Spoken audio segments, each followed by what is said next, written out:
அன்பான கிறிஸ்தவ சொந்தங்களுக்கு வணக்கம். இந்த வீடியோவில் சில நாட்களுக்கு முன்னால் ஒலிம்பிக்ஸ் அதனுடைய துவக்க விழா பாரிஸில் நடந்தது. அதில் நடந்த ஒரு வருத்தமான ஒரு சம்பவத்தை தான் நான் பகிர்ந்து கொள்ள போகிறேன். ஒரு 5 நாட்களுக்கு முன்னால் பாரிஸில் 2024க்கான ஒலிம்பிக்ஸினுடைய பிரம்மாண்டமான துவக்க விழா நடந்தது. அதில் இதுவரைக்கும் நடந்த துவக்க விழாலேயே மிக பிரம்மாண்டமான தொடக்க விழா அப்படின்னா இதுதான் அப்படின்னு சொல்லி அவங்க ரொம்ப பயங்கரமாக பீத்திக்கிட்டாங்க. ஆனால் அப்படிப்பட்ட அந்த துவக்க விழாவில் தான் ஒரு மிக மோசமான ஒரு கேவலமான ஒரு சம்பவத்தை அந்த துவக்க விழாவை ஆர்கனைஸ் பண்ணியிருந்தவங்க அரங்கேற்றிருக்கிறாங்க. அதாவது நம்ம எல்லாருக்குமே பரிச்சயமான ஒரு படம் கிறிஸ்தவத்தில் என்ன அப்படின்னா, படம் மீன்ஸ் ஒரு வரைந்த ஒரு ஓவியம் என்ன அப்படின்னா, லியோனார்டோ டாவின்சி அப்படிங்கிற ஒரு ஓவியர் வரைந்த லாஸ்ட் சப்பர் அப்படிங்கிற அந்த ஓவியம் நம்ம எல்லாருக்குமே தெரிஞ்சிருக்கோம். ரொம்ப ஃபேமஸ் ஆனது. அந்த ஓவியம் ஒன்றும் கிறிஸ்தவத்தினுடைய ஒரு அஃபீஷியலான ஒரு ஓவியம் கிடையாது, அல்லது இயேசு கிறிஸ்துவனுடைய என்ன சொல்கிறது, இப்படி தான் அவங்க அந்த லாஸ்ட் சப்பரில் இருந்தாங்க அப்படிங்கிற அஃபீஷியல் ஓவியம் கிடையாது. அது ஒரு பக்கம் இருந்தாலும், ஆனால் அது கிறிஸ்தவத்தினுடைய ஒரு அடையாளமாக அது மாறி இருக்குது அப்படிங்கிறதுல எந்த விதமான மாற்று கருத்தும் இல்லை. ஆனால் இந்த ஒலிம்பிக்ஸில் என்ன பண்ணியிருக்கிறாங்க அப்படின்னா, இந்த ஓவியத்தை அதே மாதிரி, அதாவது இந்த ஓவியத்தை அவங்க காப்பி அடித்து அதில் இருக்கிற அந்த சீன் இருக்கும் இல்லையா, எப்படி இயேசு கிறிஸ்து தன்னுடைய 12 சீடர்களோடு கூட அந்த டேபிளில் உட்காந்துருந்தாரோ அந்த படத்தை அந்த ஓவியத்தை மாதிரியே உள்ள அதில் ஆட்கள் யாரை உட்கார வச்சுருந்தாங்க அப்படின்னா, பெரும்பாலும் இந்த எல்ஜிபிடிக்யூ கம்யூனிட்டியை சேர்ந்தவங்க. அப்படிப்பட்ட நபர்களை அதில் அந்த டேபிளில் உட்கார வச்சு அந்த படம் மாதிரியே இதில் அப்படி உட்கார வச்சு ஒரு நிகழ்ச்சியை இந்த ஒலிம்பிக் நிகழ்ச்சியில் அவங்க நடத்தியிருக்கிறாங்க. அதில் இந்த ட்ராக் குயின் அப்படிங்கிற ஒரு வார்த்தை பயன்படுத்துவாங்க. ட்ராக் குயின் நீங்கள் கேள்விப்பட்டிருக்கீங்களான்னு சொல்லி தெரியல. இந்த ட்ராக் குயின் அப்படிங்கிறது என்ன அப்படின்னா, ஆண்கள் பெண்களைப் போல உடை அணிந்து கொள்வது, அதுவும் சாதாரணமான ஒரு விசித்திரமாக ஒரு மாதிரி கோமாளித்தனமாக உடை அணிந்து கொள்வது அப்படிங்கிற மாதிரிலாம் அணிந்து ஒரு சில ட்ராக் குயின்லாம் இது பண்ணியிருந்தாங்க. ஒரு நபர் அது ட்ராக் குயின் மாதிரி அந்த ஒரு பச்சை கலர்லேயே ஏதோ நீல கலரில் ஒரு பெயிண்ட் அடித்து ஒரு மாதிரி சிவப்பு கலர் தாடியோட ஒருத்தர் கிட்டத்தட்ட நிர்வாணமான ஒரு நிலையில் ஒருத்தர் அவர் தன்னை ஜீசஸ் மாதிரி அவர் என்ன செய்கிறார் அப்படின்னா போஸ் கொடுத்த ஒரு நிலையை என்ன செஞ்சேன்னா, இந்த செரமோனியில் நான் என்ன அந்த வீடியோ ஃபுல்லாக போட முடியுமான்னு சொல்லி எனக்கு தெரியலை. போட முடிஞ்சால் நான் அதில் போடுறேன்.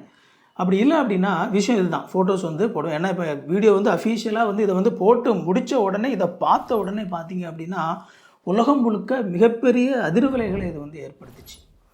என்ன இப்படி கிறிஸ்தவத்தை இவ்வளவு கேவலமாக நீங்கள் இழிவுபடுத்த வேண்டிய அவசியம் என்ன அப்படிங்கிற ஒரு கேள்வி கேட்கப்பட்டது. இதில் நீங்கள் பார்த்தீங்கன்னா கிரிட்டிக்ஸ் இந்த பார்த்தவங்க இப்போ உலகத்தில் இருந்த பல நபர்கள், ஏன்னா எல்லா பின்னணியில் உள்ள நபர்களும் இந்த நிகழ்ச்சியை பார்ப்பாங்க. ஏன்னா ஒரு ஒலிம்பிக் நிகழ்ச்சியினுடைய ஒரு ஆரம்ப நிகழ்ச்சி அப்படிங்கிறது எந்த மதங்களுக்கு அப்பாற்பட்டு, எல்லா விதமான நாடுகளுக்கு அப்பாற்பட்டு, ஒரு எல்லா மக்களும் உலகம் முழுக்க பார்க்கக்கூடிய ஒரு நிகழ்ச்சி. இப்படிப்பட்ட இந்த நிகழ்ச்சியில் நீங்கள் இப்படிப்பட்ட ஒரு விஷயத்தை செய்ய வேண்டிய அவசியம் என்ன அப்படின்னு சொல்லி கிரிட்டிக்ஸ் எல்லாருமே இது பண்ணாங்க. ரொம்ப முக்கியமாக அந்த எல்ஜிபிடிக்யூடைய அவங்க ப்ராபகண்டா, அந்த ஓரினச் சேர்க்கையாளர்கள், எனக்கு எப்படின்னா எல்ஜிபிடிக்கு அந்த இதெல்லாம் வருது இல்லையா, அதில் அந்த ப்ரொபகண்டா அது சம்மந்தப்பட்ட நபர்கள் அதை இப்போ இது பண்ணுறதுக்காக, ப்ரொமோட் பண்ணுறதுக்காக இதை என்ன செஞ்சுருக்காங்க அப்படின்னா, அதை செஞ்சது மிகப்பெரிய ஒரு பிரச்சனையை ஒரு மக்கள் மத்தியில் ஏற்படுத்தியிருக்கு. அதில் பல நபர்கள் என்ன செஞ்சுருக்காங்க அப்படின்னா தங்களுடைய கருத்துக்களை சொல்லியிருக்கிறாங்க. பல நபர்கள் தங்களுடைய அதிருப்தியை வெளிப்படுத்திட்டாங்க. உடனடியாக அதிருப்தியை வெளிப்படுத்தினாங்க. இந்தியாவிலிருந்து முதல்ல வந்த குரல் யாரோட அப்படின்னா, கங்கனா ரனால்ட் அப்படிங்கிற பிஜேபி ஒரு எம்பி, நடிகையாக இருந்து எம்பியாக மாறினவங்க. அவங்க தன்னுடைய அஃபீஷியல் இன்ஸ்டாகிராமில் என்ன சொல்லியிருக்கிறாங்க அப்படின்னா, இது ஹைப்பர் செக்ஷுவலைஸ்டாக என்ன இப்படி பண்ணியிருக்கீங்க, ஏன் இந்த அளவுக்கு நீங்கள் நிர்வாணத்தை கொண்டு போய் இந்த மாதிரி நீங்கள் நிர்வாணத்தை ஒரு உலக மேடையிலே நீங்கள் நிர்வாணத்தை மேடை வைக்க வேண்டிய அவசியம் என்ன அப்படின்னு சொல்லியிருக்காங்க. அது மட்டும் இல்லாமல் blasphemous rendition of the last supper அப்படிங்கிற வார்த்தை பயன்படுத்தியிருக்கிறாங்க. அதாவது இயேசு கிறிஸ்துவினுடைய அந்த கடைசி லாஸ்ட் சப்பர்னு சொல்லி அழைக்கக்கூடிய அந்த கடைசி இதை நீங்கள் ரொம்ப இழிவுபடுத்தி இருக்கிறீங்க அப்படின்னு சொல்லி அவங்க என்ன செஞ்சுருக்காங்க அப்படின்னா தன்னுடைய பக்கத்தில் அவங்க சொல்லியிருக்கிறாங்க. இயேசு கிறிஸ்துவனுடைய சிலுவையில் அவர் அறையப்படுறதுக்கு முன்னாடி இயேசு கிறிஸ்து தன்னுடைய சீடர்களோடு கூட உண்ட அந்த கடைசி உணவை, மிக முக்கியமான கிறிஸ்தவத்தினுடைய ஒரு மிக முக்கியமான ஒரு நிகழ்வை நீங்கள் இவ்வளவு இழிவுபடுத்த வேண்டிய அவசியம் என்னன்னு சொல்லி அவங்க கேட்டிருக்கிறாங்க. அமெரிக்கன் பில்லியனர் எலான் மஸ்க், எல்லோரும் கேள்விப்பட்டிருப்பீங்க. அவர் வந்து இதை பார்த்துட்டு மிகவும் தன்னுடைய வருத்தத்தை அவர் தன்னுடைய எக்ஸ் பக்கத்தில் வந்து அவர் பதிவு செய்திருக்கிறாரு. இதில் பில்லியனியர் எலான் மஸ்க் பார்த்திங்க அப்படின்னா அவர் பெரிய ஒரு வலதுசாரின்னு சொல்ல முடியாது. ஆனால் அமெரிக்க அரசியலை பொறுத்த வரைக்கும் அவர் தன்னை வந்து வலதுசாரி கட்சியோடு கூட தான் தன்னை அவர் அடையாளப்படுத்துகிறார். ட்ரம்ப் கட்சியோடு கூட தான் அவர் தன்னை அடையாளப்படுத்திக் கொள்கிறார். கடவுள் நம்பக்கூடிய ஆள் இல்லை தான். ஆனாலும் வந்து பார்த்திங்க அப்படின்னா அவர் என்ன சொல்லியிருக்காருன்னா, எக்ஸ்ட்ரீம்லி டிஸ்ரெஸ்பெக்ட்ஃபுல் டு கிறிஸ்டியன்ஸ் அப்படின்னு சொல்லியிருக்கிறார். கேத்தலிக் சர்ச்சு ஃப்ரான்ஸில் உள்ளவங்க வந்து அவங்களும் என்ன செஞ்சுருக்காங்கன்னா, unfortunately this ceremony contained scenes that mocked Christianity which was deeply regretted. கிறிஸ்தவத்தை ஏளனம் செய்யக்கூடிய இப்படிப்பட்ட சீன்ஸ் வந்து இந்த ஒலிம்பிக்கில் நிகழ்ந்தது மிகுந்த வருத்தத்தை அளிக்கிறது, இது சரியில்லை அப்படின்னு சொல்லி அவங்க சொல்லியிருக்கிறாங்க. ரொம்ப முக்கியமாக ஜான் லூக் மெலன்சான் அப்படிங்கிற ஒருத்தர், இவர் வந்து பார்த்திங்கன்னா ஃப்ரான்ஸ் எங்கே வந்து இந்த நிகழ்ச்சி நடந்ததோ அந்த ஃப்ரான்ஸினுடைய அந்த நாட்டில் உள்ள லெஃப்ட் விங்கில் உள்ளவர். நான் சொல்லலாம், லெஃப்ட் விங் அப்படிங்கிறது இடதுசாரி கட்சியை சேர்ந்தவர். அவர் வந்து அந்த தலைவர் என்ன செஞ்சுருக்கிறாருன்னா, I don't appreciate the mockery of the Christian last supper, the final meal of Christ and his disciples which is foundational to Sunday worship. Of course I am not getting into the criticism of blasphemy, but இது வந்து மிக மோசமானது அப்படிங்கிற ஒரு விஷயத்தை வந்து அவர் என்ன செஞ்சுருக்கிறார் அப்படின்னா சொல்லியிருக்கிறார். உலகம் முழுக்க இருக்கிற கிறிஸ்தவர்களிடத்துல போய் சேரக்கூடிய ஒரு நிகழ்ச்சியாக இருக்குது. அப்படிப்பட்ட ஒரு உலகம் முழுக்க இருக்கக்கூடிய உலகளாவிய ஒரு நிகழ்ச்சியில் நீங்கள் எப்படி கிறிஸ்தவத்தை இழிவுபடுத்துவதனாலே உங்களுக்கு என்ன கிடைத்து விட்டது அப்படின்னு சொல்லி வந்து லெஃப்ட் விங்கை சேர்ந்தவர், ஒரு இடதுசாரியை சேர்ந்தவர் கேட்டிருக்கிறார். இதோட ரொம்ப முக்கியமாக எகிப்தில் உள்ள அல் அசார் அப்படிங்கிற வந்து என்னென்னா ஒரு சன்னி முஸ்லீமுடைய ஒரு எஜுகேஷ்னல் இதை சார்ந்த ஒரு மிக முக்கியமான ஒரு அமைப்பு. அவங்க வந்து என்ன சொல்லியிருக்கிறார், அவர் என்ன சொல்லியிருக்கிறார் அப்படின்னா, insulting scenes of Jesus Christ during the opening ceremony of the Olympic Games in Paris அப்படிங்கிறது வந்து இது வந்து இன்சல்ட் பண்ணுறதா இருக்குது அப்படின்னு சொல்லியிருக்கிறார். The scenes depicted Jesus Christ in offensive manner, disrespecting his honourable person and the high status of prophecy in the reckless barbaric way that does not respect the feelings of believers in religious and high human morals and values அப்படின்னு சொல்லியிருக்கிறார். அதாவது ஒரு இஸ்லாமிய பின்னணியை சேர்ந்தவர், ஒரு இஸ்லாமிய இதில் உயர்ந்த பதவியில் இருக்கக்கூடிய ஒரு நபர், அவர் என்ன சொல்கிறாருன்னா, இந்த மாதிரி நீங்கள் இயேசு கிறிஸ்துவை வந்து இழிவுபடுத்தி இருக்கிறீங்க. அது மட்டும் இல்லாமல் அவருடைய அந்த பர்சனாலிட்டி, அப்படிப்பட்ட ஒரு பர்சனாலிட்டியாக இருக்கக்கூடிய ஒரு நபரை வந்து நீங்கள் இழிவுபடுத்தி இருக்கிறீங்க. அது மட்டும் இல்லாமல் உலகம் முழுக்க இருக்கக்கூடிய விசுவாசிகளுடைய அவங்களுடைய ஃபீலிங்ஸ் எல்லாம் நீங்கள் மிக ஏளனமாக நினைத்திருக்கிறீர்கள் அப்படின்னு சொல்லி வந்து அவர் சொல்லியிருக்கிறார். ஸோ இந்த அளவுக்கு வந்து பார்த்திங்க அப்படின்னா உலகம் முழுக்க ஒரு மிக அதிர்வலைகளை ஏற்படுத்தக்கூடிய அளவுக்கு மிக மோசமாக வந்து கிறிஸ்தவத்தை வந்து அந்த இயேசு கிறிஸ்துவையும் அந்த இதையும் வந்து ரொம்ப சித்தரித்து ரொம்ப பண்ணியிருந்தாங்க. எதற்காக வந்து நம்ம இதை பேசுகிறோம் அப்படின்னா, ஒரு சில நேரங்களில் நாம் இந்த ஃப்ரான்ஸ் அப்படின்னு சொல்லி பார்க்கும் பொழுது இதெல்லாம் கிறிஸ்தவ நாடுகள் எல்லாம் நம்ம பார்க்குறோம், கிறிஸ்தவர்கள் அதிகமாக இருக்கக்கூடிய நாடுகள் அப்படின்னு சொல்லிட்டு அங்கெல்லாம் கிறிஸ்தவம் வந்து மிகச்சிறப்பாக இருப்பதாக நாம் நினைத்து கொள்கிறோம். ஆனால் உண்மையான கிறிஸ்தவம் அப்படிங்கிறது பல இடங்களிலே அழிந்து பல வருடம் ஆயிற்று. இதுதான் உண்மை. அங்கே பாருங்கள், இயேசு கிறிஸ்துவனுடைய அந்த ஒரு முக்கியமான ஒரு பைபிளில் நடந்த ஒரு விஷயத்தை எடுத்து அதில் வந்து இந்த எல்ஜிபிடிக்கு இயேசு கிறிஸ்துவ முழுமையாக நிராகரித்த ஒரு விஷயத்தை கொண்டு வந்து சேர்த்து அதை கொண்டு அதில் வச்சு அதை வந்து ப்ரமோட் பண்ணுறதுக்கு இயேசு கிறிஸ்துவை பயன்படுத்துகிறாங்க. அப்படின்னா எந்த அளவுக்கு அந்த மக்களுடைய மனநிலை வந்து இருளடைந்ததாக, எந்த அளவுக்கு அந்த மக்களுடைய மனநிலை வந்து பிசாசினாலே வஞ்சிக்கப்பட்டதாக இருக்குது அப்படிங்கிறத நாம் புரிந்து கொள்ளணும். இப்போ அது முடிஞ்சதுக்கப்புறமா வந்து பயங்கரமான கிரிட்டிசிசம் எல்லாம் உலகம் முழுக்க இருந்து வந்த உடனே இப்போ வந்து பார்த்திங்க அப்படின்னா அந்த சீன்ஸ் எல்லாமே வந்து கட் பண்ணி எடுத்துட்டாங்க. ஓகேவா? அதாவது ஆன்லைனில் எல்லாமே வந்து லைவ் ஆச்சு. அது எல்லாமே அந்த பர்டிகுலர் சீனை வந்து என்ன செஞ்சிட்டாங்கன்னா கட் பண்ணி எடுத்துட்டாங்க. அது மட்டும் இல்லாமல் வந்து வருத்தம் தெரிவிக்கும் போது என்ன சொல்கிறாங்கன்னா, ஆர்ட் டைரக்டர் வந்து அவர் என்ன சொல்கிறாருன்னா, நாங்கள் இதை வந்து I wanted to send a message of love. எப்படி லவ்வா? I wanted to send a message of love, a message of inclusion. அதனால தான் நாங்கள் நாட் டு டிவைட், இன்க்ளூஷன் அப்படிங்கிற ஒரு விஷயம் பேசுகிறாங்க. அது என்ன இன்க்ளூஷன்? அது என்ன message of love, message of inclusion? கேட்குறதுக்கு ரொம்ப அழகாக இருக்குது.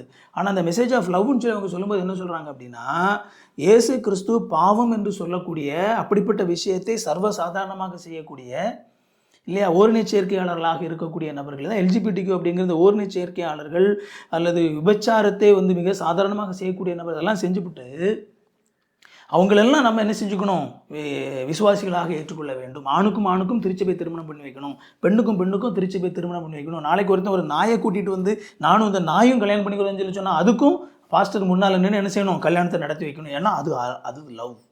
அது லவ் அப்படிங்கிறது என்ன தெரியுமா? காதலுக்கு அது எல்லாமே அன்பு தான்.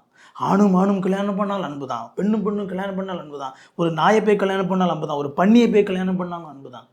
இப்படின்னு சொல்லி அன்பு அப்படிங்கிற பேரில் வேதாகமம் புறக்கணிக்கக்கூடிய விஷயங்களை பேசிக்கொண்டு அவர்களையும் நீங்கள் விசுவாசிகளாக ஏற்றுக்கொள்ள வேண்டும் சொல்லி நிர்பந்திக்கப்படுகிறது இன்றைக்கு திருச்சபை. காரணம் என்ன? ஏன் இப்படிப்பட்ட நிலை இன்றைக்கு மேற்கத்திய கிறிஸ்தவத்திலே உருவாகிருக்குது? ஏன் அவங்க இன்க்ளூஷன் அப்படிங்கிற பேரில் விபச்சாரத்தை எல்லாத்தையும் கொண்டு வந்து திருச்சபைக்குள்ளே திணிக்க முயற்சி பண்ணுறாங்க?